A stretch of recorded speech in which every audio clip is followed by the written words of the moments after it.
Hello everyone and welcome to Slash Film Daily for June 18th, 2018. On today's episode we'll talk about what we've been up to in the water cooler. This is Slash Film Editor-in-Chief Peter Sciretta, and joining me on today's podcast is Slash Film Weekend Editor Brad Oman. Hey, that's me. Senior writer Ben Pearson. Hey, what's going on? And writers Hoai-Tran. Hey everyone. And Chris Evangelista. Hello. Okay guys, it's been a week, for sure. Let's talk about what we've been doing. I'll start things off by talking about a little magic because, and I should mention, for some reason, whenever I mention in the water cooler something having to do with magic, I get like 5 emails telling me never talk about magic ever again on the podcast, and then like 5 emails telling me to talk about magic more on the podcast. So it seems to be the next to MoviePass, the most divisive thing that's on this podcast. So, but anyways, I assure you, this story is actually interesting.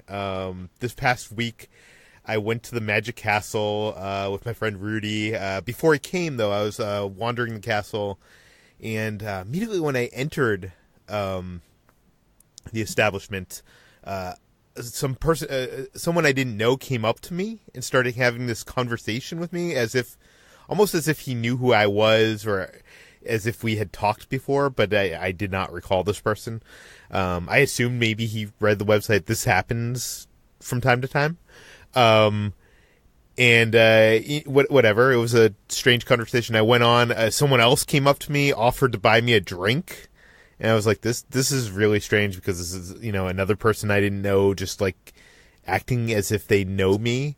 I went downstairs to go see another magician's show downstairs in the cellar, and while I was walking down the stairs, another magician member was coming up the stairs, and as I passed him, he was like, "Good show last night," which is weird because I wasn't at the Magic Castle the night before, or he performed a show at the Magic Castle.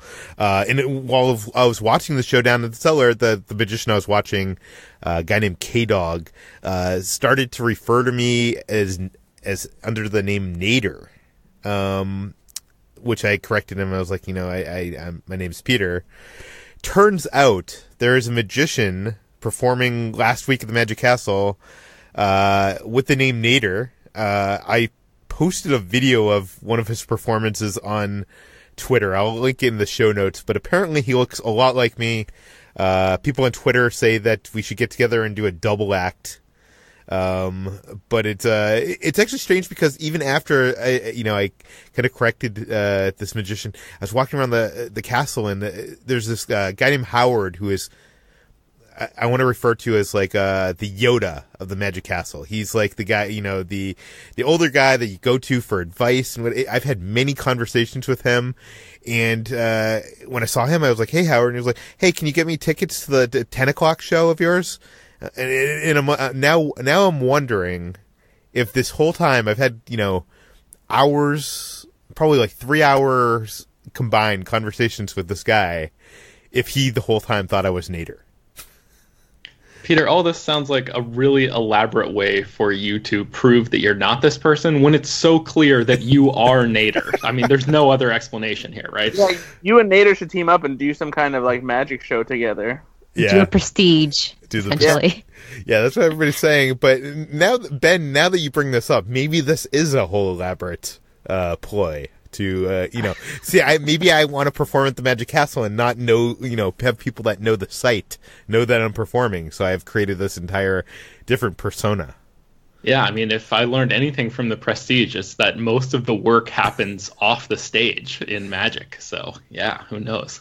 That would be very elaborate. I assure you that's not the case. I did get to see Nader's show. I was going to go up to him because everybody on Twitter was telling me I needed to, but his entire family was there, and I thought that would be weird. But anyways, let's move on. Brad, what have you been up to? Oh, just putzing around, doing my own magic shows out of my house. No, I mean, I like to dabble and have some fun every now and then, just like you guys do. And so lately, I've been trying to figure out what to do with the giant shipment of Jurassic Doritos that I got last week. Oh, you didn't get to talk about this on the podcast, so explain to us what you actually received. Yeah, so last week we got sent. I got a big box all of a sudden from FedEx, and it was a huge box, and I knew it was nothing that I bought because I didn't buy anything that big. And then I remembered that there's something Frito-Lay was supposed to be sending in conjunction with the release of Jurassic World: Fallen Kingdom. And so whatever it was, I assumed that's what it was. I wasn't given any hint as to what was involved in the shipment or anything like that. And so I get the box inside and I open it, and inside is this huge silver crate, like a legitimately metal crate that is about the size of like an ottoman. And it has the Jurassic World logo on it, and it's on one side, and it says Jurassic Doritos on another side. And so I was thinking, oh, maybe there's just like a bunch of, Jurassic World branded, Doritos, things inside. So I open it up, and inside is this huge dinosaur egg that has like a crack all the way through the middle of it, split down the middle. And so I get the egg out and open it up, and inside of it is this massive nacho cheese Dorito, one single Dorito that is like the size of basically a large pizza slice, 18 times the size of a normal Dorito. And it's just huge, and it's inside this like plastic sleeve that was inside the egg, and it's just so ridiculously excessive and elaborate. Apparently there's only 100 that they made, and like you can try and win them online if you like go through Twitter and do hashtag Jurassic Doritos, hashtag entry. You can try and win one. There's also one that's being auctioned off for charity at the JurassicDoritos.com website. But I have this chip now, and I have a plan for what to do with the chip, which I'll talk about at some point once that has actually been executed. Not to be super secretive for no reason or anything, but like it's something that's coming online. But I still have this big crate and this egg inside of it, and I don't really know what to do with it. Like, part of me says like I could sell it. I'm sure someone would pay for it, but it's also really cool. So I don't know if maybe I should figure out a way to like turn it into like an actual ottoman, like make the top of it like a cushion or something like that. By the way, I looked on eBay, Brad, for this auction that you mentioned that's going towards charity. Yeah. One of these things right now is currently going for $12,211. Wow. Oh my god, I need to sell mine. Anyways, I'm sorry. Oh my god, is that like a going price, or is that like just what someone priced it at? It has 75 bids, but that's the one that they are auctioning. Oh, that's the official one. Okay, yeah, that's all for charity, so that's probably that's the reason for that then. I bet you if I sold mine, I wouldn't get $12,000 for it. If you do, I would not eat it. I would sell it. Yeah. Oh no, 100%. So now I just have this thing, and like I don't know what to do with it. It's huge. Like I really don't have a place where I can like sit it and like even display it in an easy way. It's so big. Don't you have a bunch of like Ghostbusters collectibles and stuff, Brad? Can't you like use that as like almost like a table or like a display for other things that you're trying to display? Maybe not really, because it's not really conducive to like displaying anything. Like it has a handle on top, like a real crate does, so it doesn't really function as a tabletop. Mm-hmm. And the surface area, it's actually longer height-wise than it is width or length-wise, like on the surface level on top of it. So it really doesn't serve any functional purpose. I could kind of use it for storage, but the inside of it is kind of like specifically contoured and shaped to fit the dinosaur egg that's inside of it. So it's not like I can just put stuff in it like, for storage. It's such a strange thing to have in my house now. It's a good. Go ahead, Peter. It's also the front of it says Jurassic Doritos on the front of it. It's not like it says Jurassic World or Jurassic Park. Well, it says both. It says Jurassic World on one side and it says Jurassic Doritos on the other. Yeah. Well, I was just going to say that people should write in at peter@slashfilm.com with suggestions on what the hell you should do with this thing. Yeah, and don't have a bunch of people saying, give it to me. Yeah, we're not going to do that. We oftentimes get sent these kind of promotional things from companies. We'll tweet about it. We don't oftentimes write about these, the swag sendings or mailings, whatever you want to call them, on the site. But when Rogue One was coming out, I got sent by Gillette. I guess Gillette had a partnership with Lucasfilm and Disney, and they created these these limited edition Star Wars razor blades. So like they have a razor blade that looks like a stormtrooper, they have one that looks like a rebel fighter, and like they sent me this display that has like 3 custom razor blades like on display in like this almost like triangular like display case, and I've had it in my bathroom. Like sitting there, like you can't even use these razor blades because like I don't even think they were made to like actually shave. Like they were like custom made just for. I don't even know what they were custom made for, to send it to influencers. I don't know, but I'm also wondering what I should do with this. Brad, do you have any ideas? Maybe I can put it in your Jurassic crate. Yeah, there you go. We'll use my Jurassic crate to store all the swag that we don't know what to do with. Now we're sounding like we're just like the worst humble braggers complaining about this free stuff that we get sent to us. No, believe me, I'm not complaining by any means. It's such a unique problem to have. Yeah. Okay. And speaking of this unique problem, Chris, I heard that you also received a very peculiar swag mailing. Yeah. So Netflix sent me a pair of high heels to advertise the For Your Consideration campaign for their show Mindhunter. If you haven't seen Mindhunter, there's it's a show about the birth of criminal profiling and how the FBI started tracking serial killers. And in one of the episodes, the FBI profilers, they go and they talk to a serial killer who has a shoe fetish, and he's talking about how he's attracted to high heels. And the FBI profiler gets so curious about this, he actually goes out and buys himself a pair of high heels just for himself to sort of try and get into the head of this guy. And so with that in mind, Netflix sent me a pair of size 16 women's high heels. So I don't know what to do with these because I can't give them to my wife because she is not a size 16, and I'm not going to wear them. So I just have this size of this pair of very large high heels in a shoebox sitting around my house. So it's both strange and interesting. I mean, and it also, in a way, it also did the trick because getting that just reminded me of the show. And now I just recently started rewatching Mindhunter. So it triggered a reminder in my mind to watch the show. So I guess in some ways, yeah, it does work. Although I don't vote for the Emmy campaign, so I won't have any say in that. But thanks, Netflix. I'm trying to think of an idea of what you could do with that shoe, but I have no idea. I have no thoughts on this, Chris.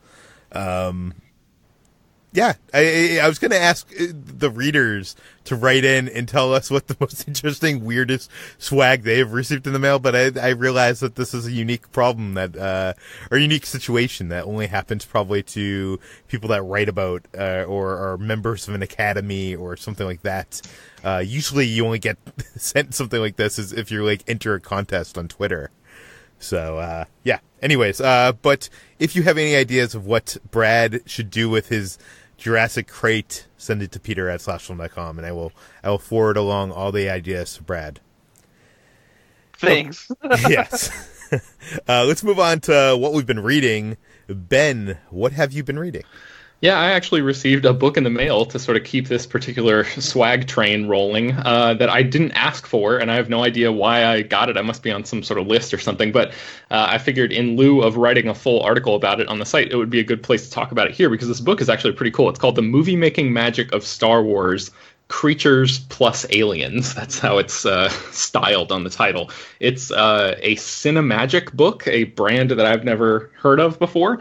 But this book it's a lot of fun. It seems to be aimed at a pretty young age group, and I would say that if you're a parent out there listening and you have a kid who is just sort of on the cusp of really getting into and interested in the way that films are made, this is a really great book to get for them, because it starts out by sort of defining a lot of the typical terms that you would expect and need to know, things like visual effects and production and post-production and just like the basics. Basically, it sort of goes through and like gives you a good groundwork if you've never heard of it or read any books or done any sort of digging into how movies get put together. This book does a really good job of laying it out, and the whole thing is basically it takes you movie by movie through all of the Star Wars films and concentrates on, as the title indicates, creatures and aliens and how they were made. So there's a lot of behind the scenes photos and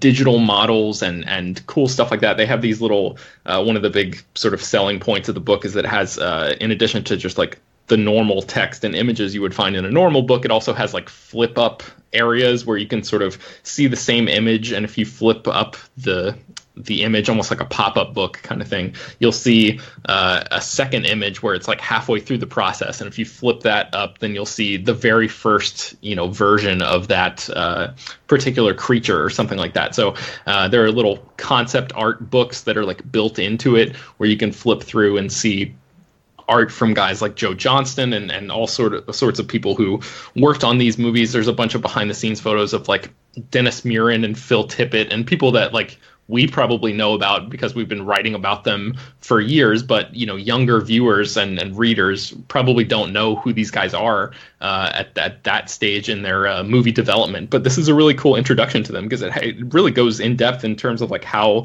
all of the puppets were made and the different.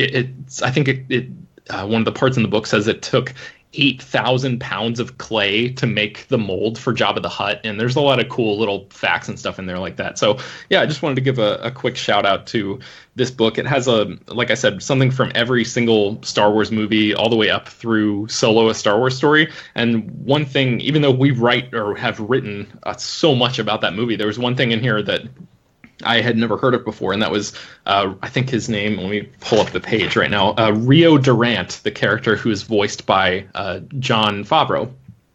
The way that they created that character was he actually, it's like a blending of a gymnast who is inside a suit. Her name is Katie Cartwheel, who's 4'6", and she's like an acrobat. And so they put her inside the suit and actually had her doing like flips and stuff in the cockpit of the ship where Rio hangs out. And then they also did like some digital face replacement stuff. And so it's like a mixture of, and they added an extra set of arms to that character as well. So I thought it was an entirely CG character, but it turns out it's a woman in a suit doing like the physical motion, and then it's like a half and half, 50-50 split of practical and CG effects.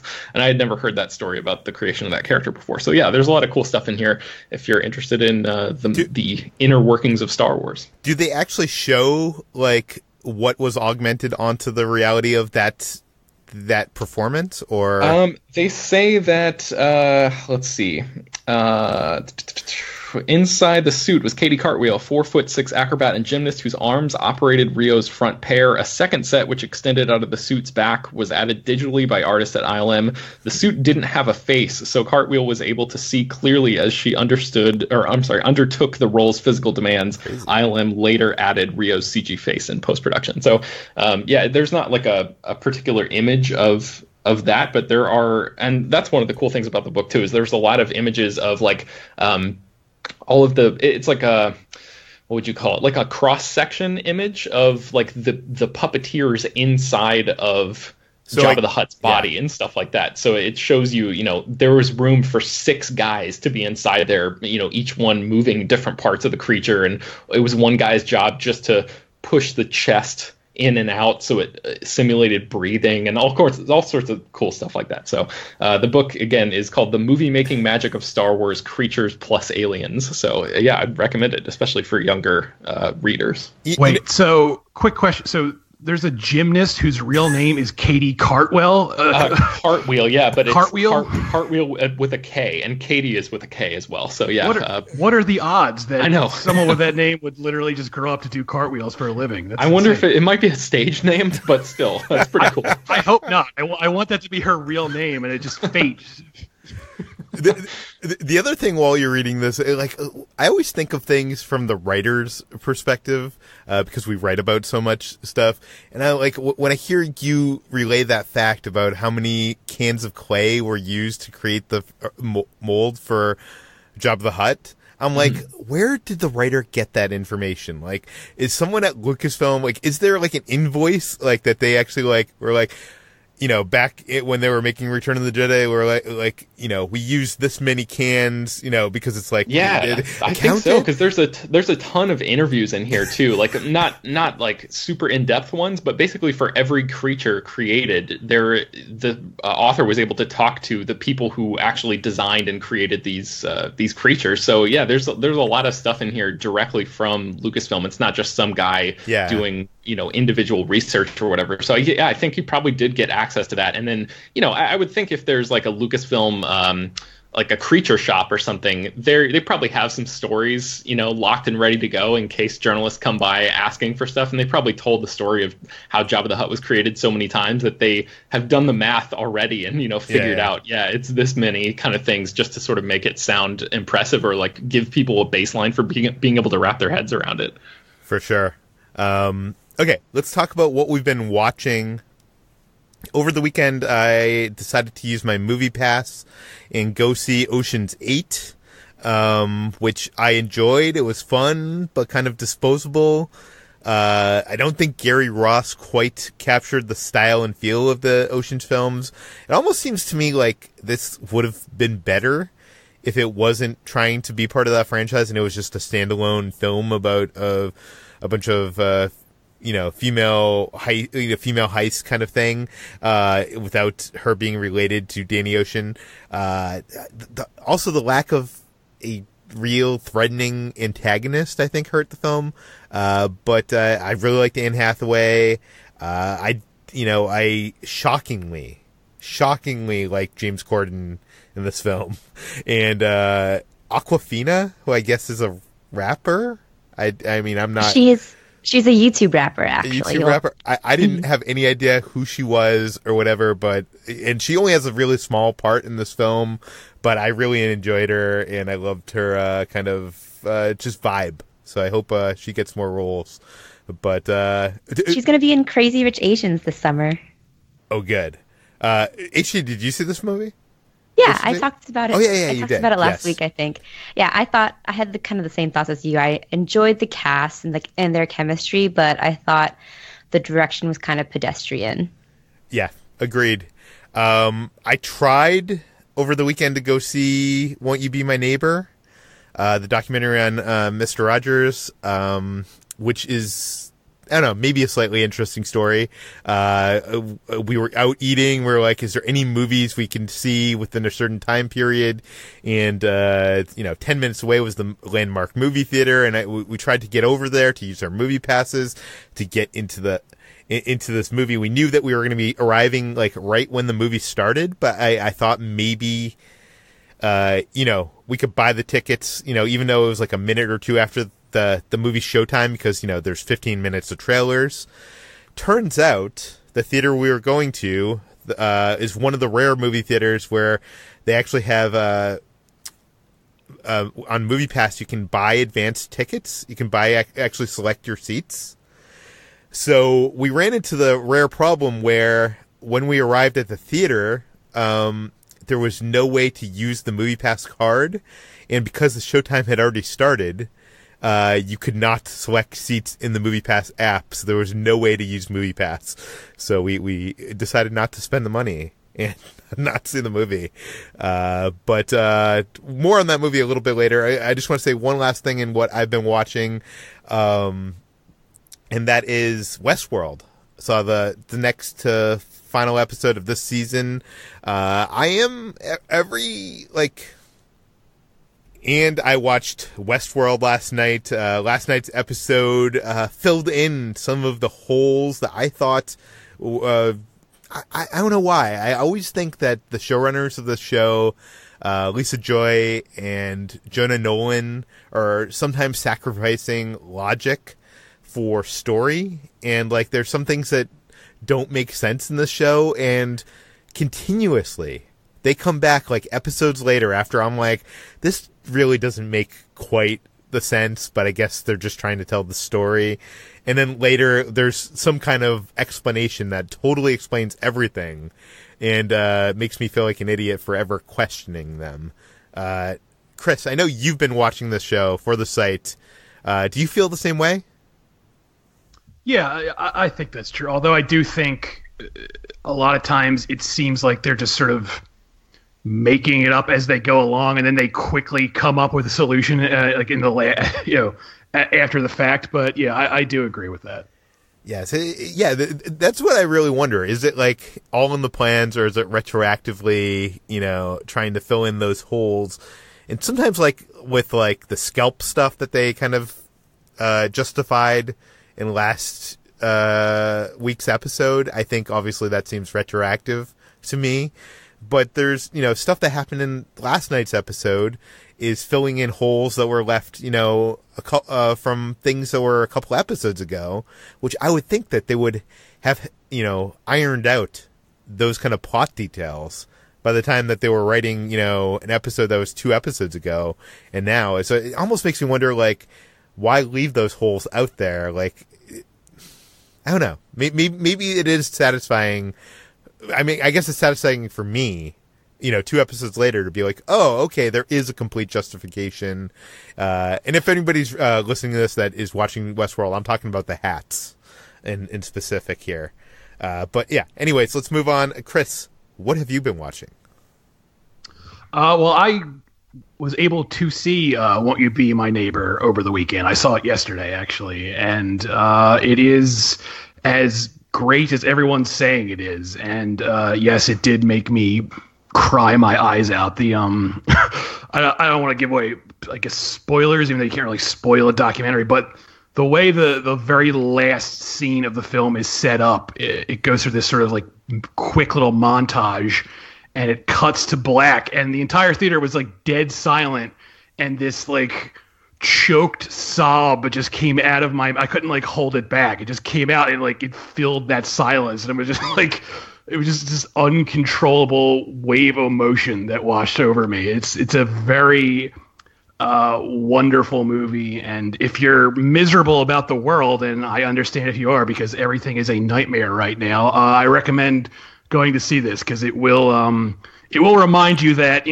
as rare as it might seem, there are good people in the world occasionally. So it lives up to the hype. I love how the message you got from it is still like seems depressing to me. That there are good people occasionally. It's like every so often a good person will show up. Well, that's sort of the message of the film too, because they don't come right out and say, they don't talk about current events, but the message of the film is, if more people were like Fred Rogers, the world wouldn't be this catastrophe it is right now. And the other thing I watched over the weekend was I watched all of Glow season 2, because I have the screeners for that. That's hitting Netflix at the end of the month, and I'm reviewing it for the site. And I'll have a full review on the site, but it's great. Glow is one of the better Netflix shows, because it's one of the few Netflix shows that knows how to pace its episodes. All the episodes are only about a half hour long, so they just sort of breeze right by, unlike other Netflix shows which tend to drag and belay things to the point where it's almost insufferable. This show does it really well, and it's very funny, and it's very clever, and I think I liked this season more than season 1. Interesting, because I felt like the episodes on the first season were too short. And I also felt that it was at its best when it was going more to dramedy than comedy.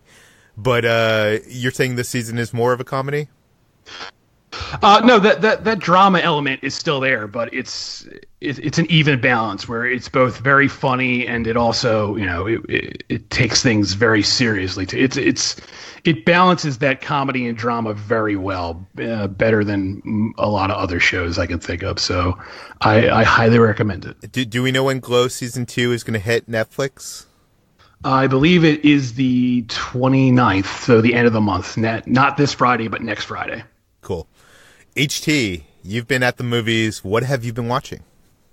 So I finally saw American Animals, which my dad wanted to see. We went to see that for Father's Day weekend, essentially.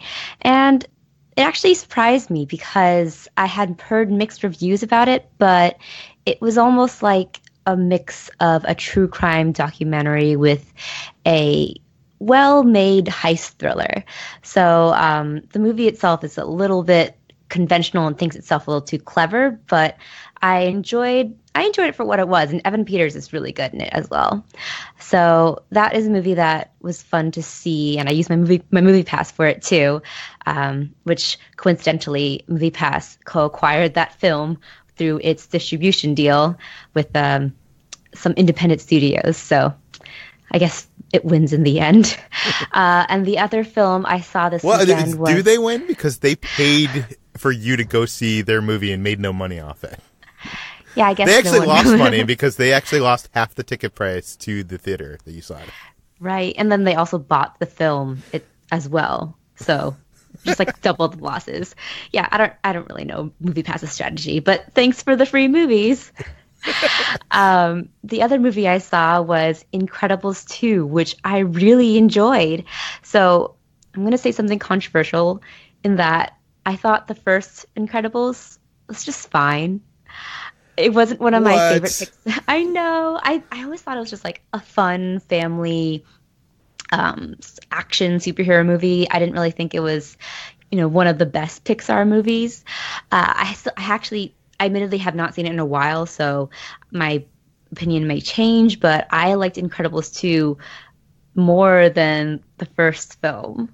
I just thought that and that's not to say the first film I disliked. I thought it was like a good movie. I just felt like the characters were more richly realized in this film, and they felt like more complex, deep characters rather than like in the first film they felt like they had jumped straight out of the comic book page, and here they felt like something a little bit more fleshed out.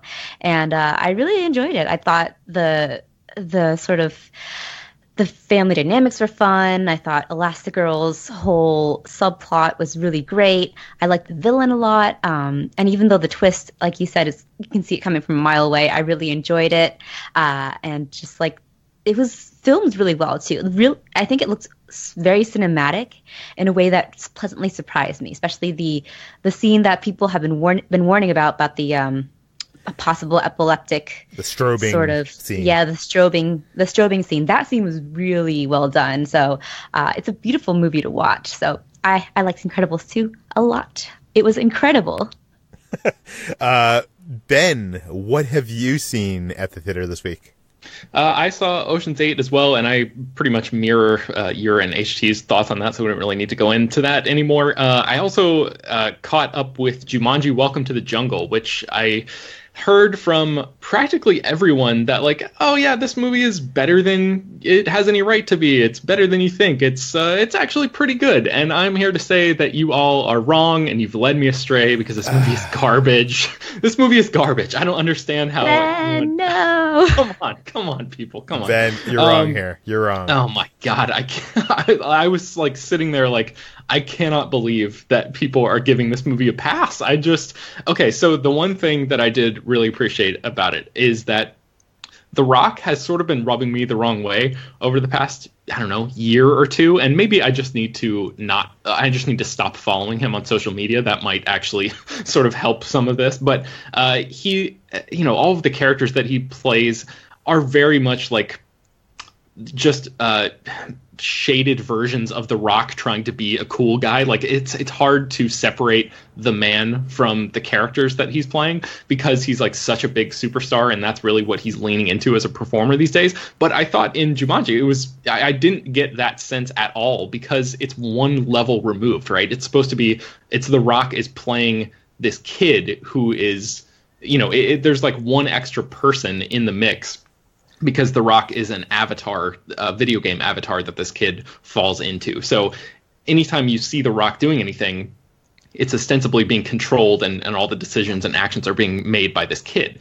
So, it's a whole different vibe. And I really appreciated that. I thought, I didn't get that whiff of like oh my god, I'm gonna have to roll my eyes at The Rock trying to act cool in this movie.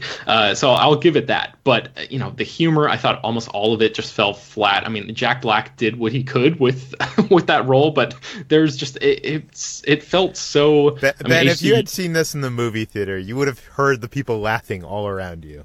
I mean, Peter. Ben, that's actually not really true. I'm in between everybody else and Ben here, because I don't think Jumanji is anywhere near as good as everyone's saying it is, but I don't think it's hot garbage either. I think it's amusing to some extent, but I think that it totally misuses the premise of Jumanji being a video game and like has some really strange choices as far as how to progress the story.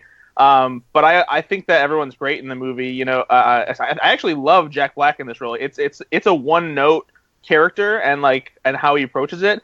But it's a pretty good note for him to hit throughout the movie, and he constantly made me laugh throughout it. Yeah, he's fine, but the villain is terrible. Bobby Cannavale, what the hell is he doing in this movie? I don't know. I think again, part of it is just The Rock hyping it up for so long on social media, saying how they were really going to do justice to Robin Williams and all this stuff, and it's barely mentioned. It's basically a piece of graffiti is them doing justice to the original movie and that character, and it was sort of that's it. That's the big shout out to the original movie. I don't know. I was not impressed with this movie. Listen, I don't even think this needed to be a Jumanji sequel. I think they could have made this movie not as Jumanji.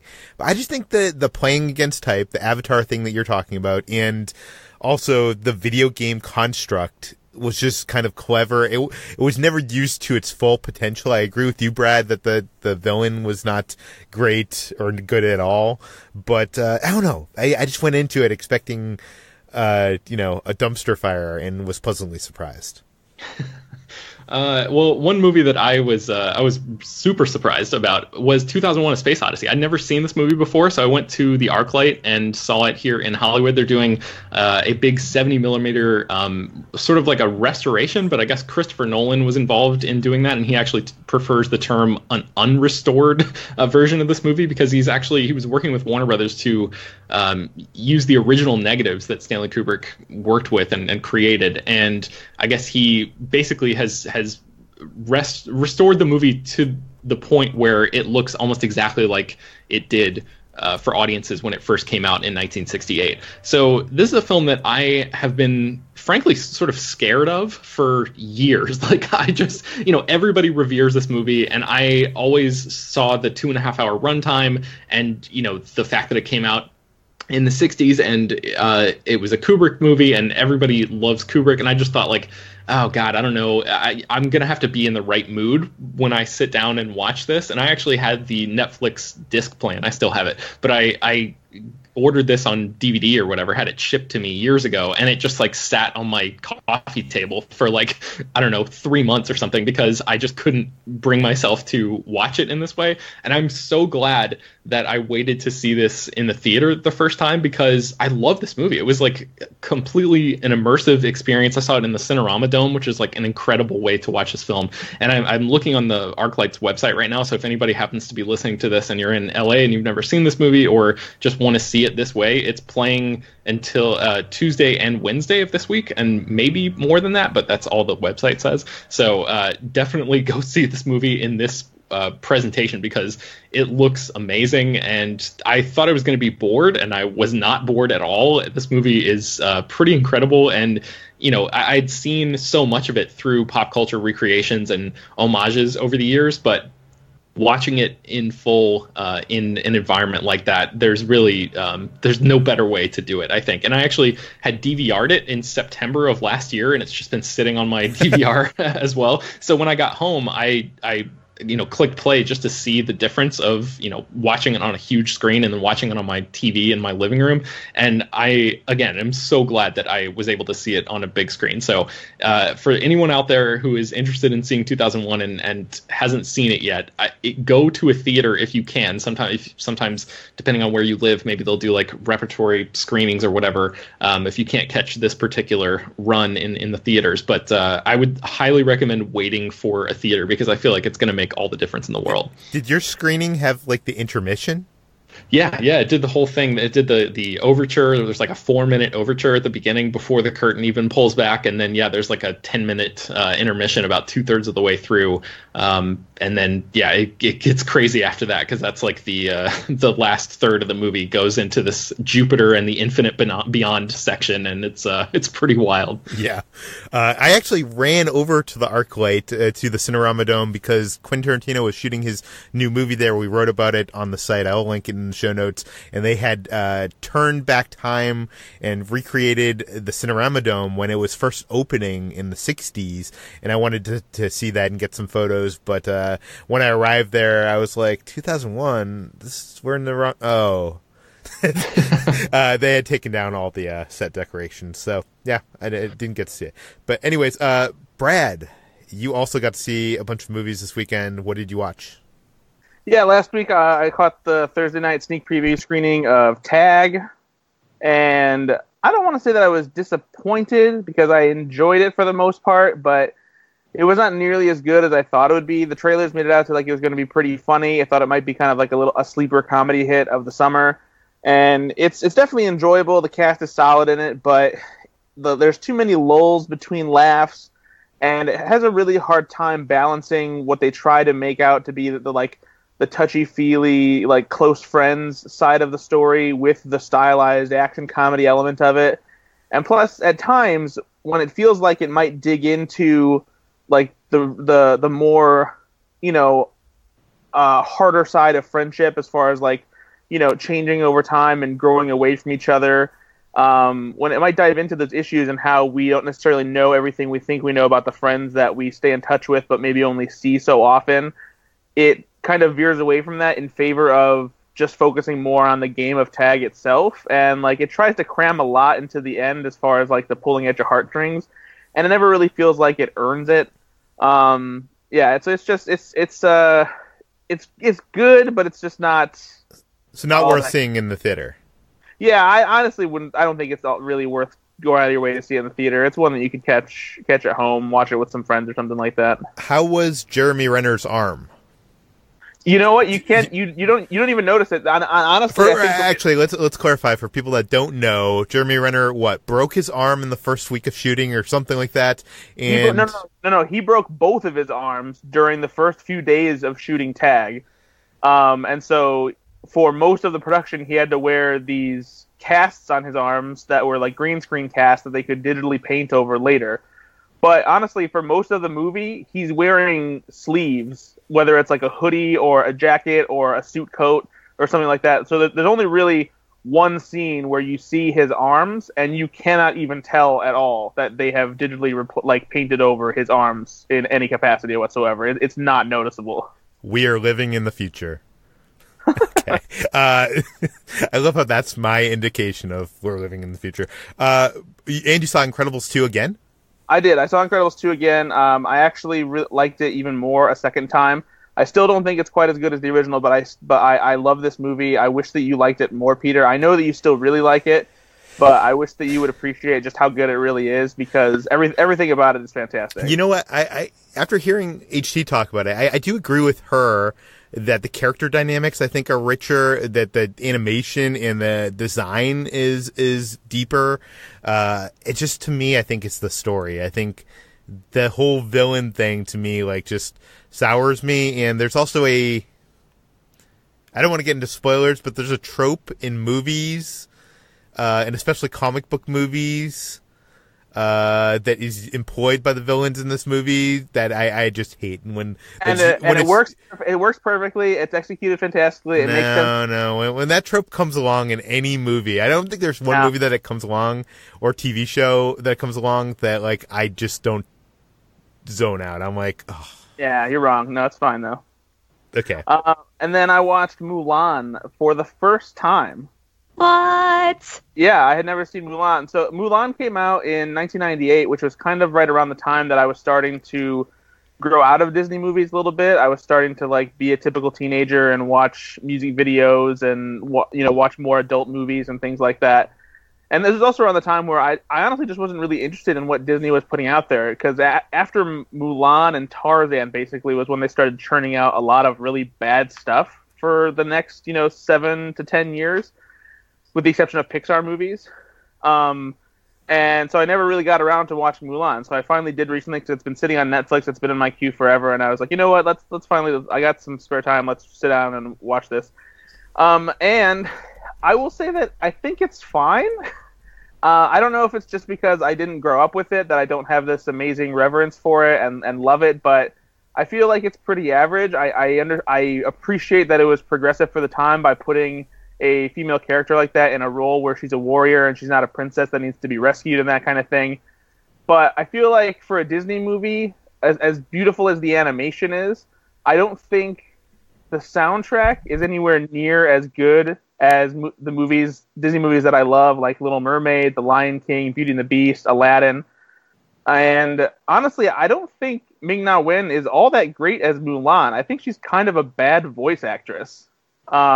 But yeah, so I liked it, but I was not in love with it by any means. You're saying so many like sacrilegious things to me right now, Brad. I figured you were going to be pretty upset with me about this.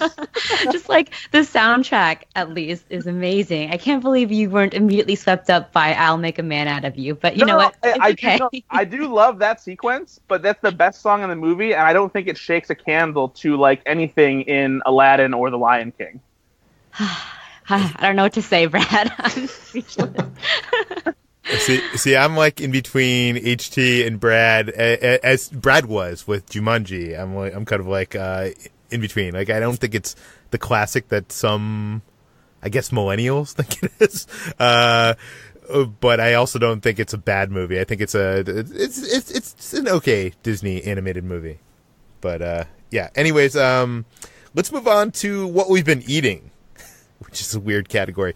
Every time I say it, it sounds strange. But over the weekend, well, actually, I should back up. Someone I follow on social media is this guy named Homer Lewag. He is a designer for David Copperfield. Sorry, more magic. Whatever. But he's one of those guys that you watch, like, you'll follow on like Instagram, and he'll be doing so many interesting things with photography. It like inspires you to want to do some of the things he's doing, if that makes sense. Like, I follow quite a few people like that like inspire me, and I often make purchases based on things they're doing. And one thing he was doing a few months ago is he bought this pizza oven called a Rock Box. And I decided to follow his lead because he's making these pizzas at his home, like actually, it's a pizza oven. So basically, now I want to take a second and say, I didn't make pizza dough myself. We bought some store-bought pizza dough at Trader Joe's. It's not like I made this pizza from scratch. But we put together, me and my girlfriend Kitra, we put together a pizza, and we cooked it in this pizza oven. It goes up to 900 degrees. So basically, you are cooking the pizza in 90 seconds is how long it takes to cook the pizza. And while you're doing that, you have to like turn the pizza because one side of it is closer to the flame. So you don't want to get your hand too close in there because 900 fucking degrees, but also you have to like take the pizza out and like find a way to turn it while it's cooking, and because you don't want to burn it. It's actually kind of a difficult process, but our first pizza turned out pretty well.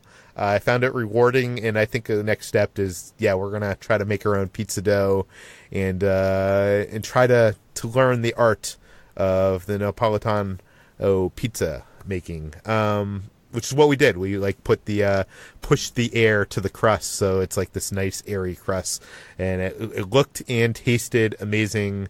And HT, what have you been eating lately? So I had something called Thai rolled ice cream.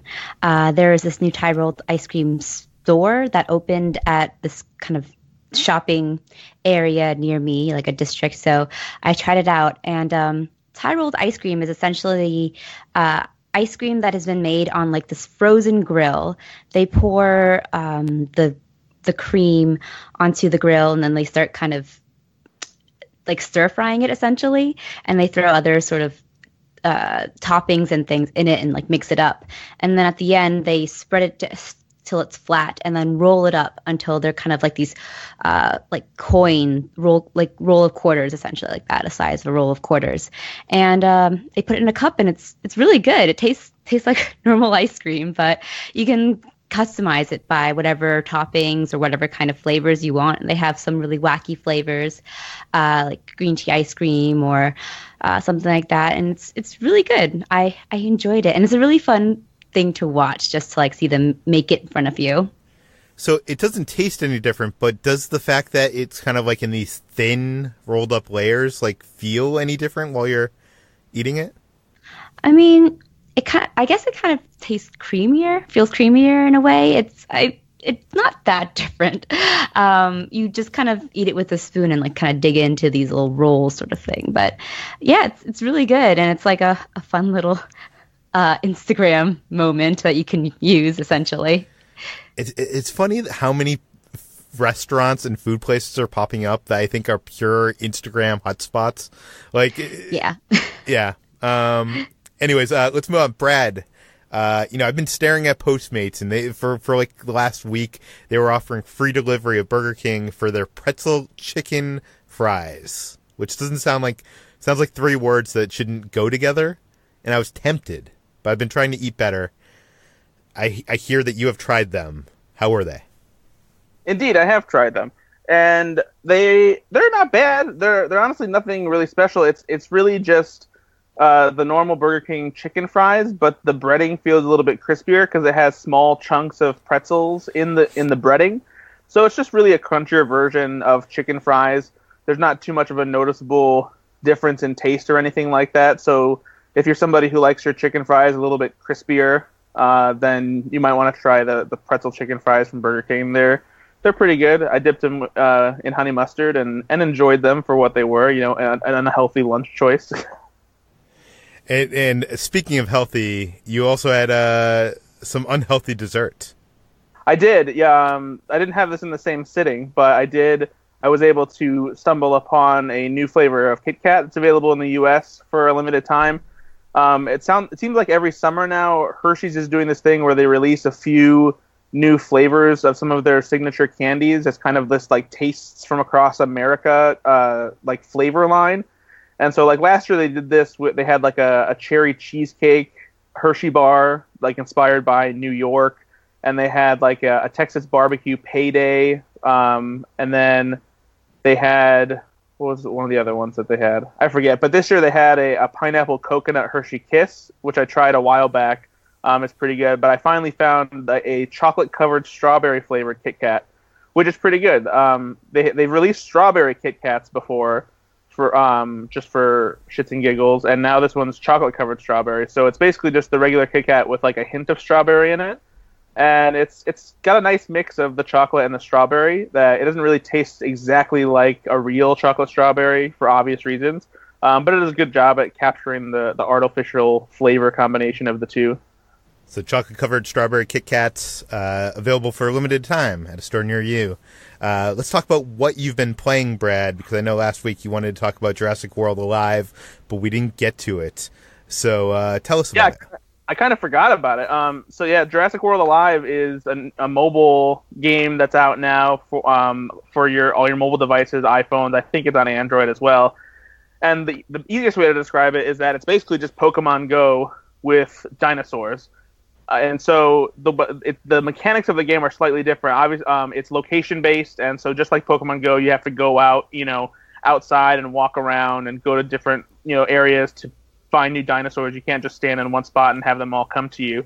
But just like Pokemon Go, they do change locations and that kind of thing. And there are stops that you go to spin to get supplies. But the way you get dinosaurs is rather than capturing them, what you actually are doing is you're flying a drone around, and you have to shoot darts at the dinosaurs to get DNA from them. There's like a target that's on the dinosaur. Depending where you hit it on the target, you get a certain number of DNA. And then it takes. So you're saying there's more skill involved with the game here? Yeah, there's definitely a little bit more skill involved because you have to aim for a target more than once in order to get higher amounts of DNA. and you collect the DNA because it takes a certain amount of that DNA in order to be able to create the dinosaur.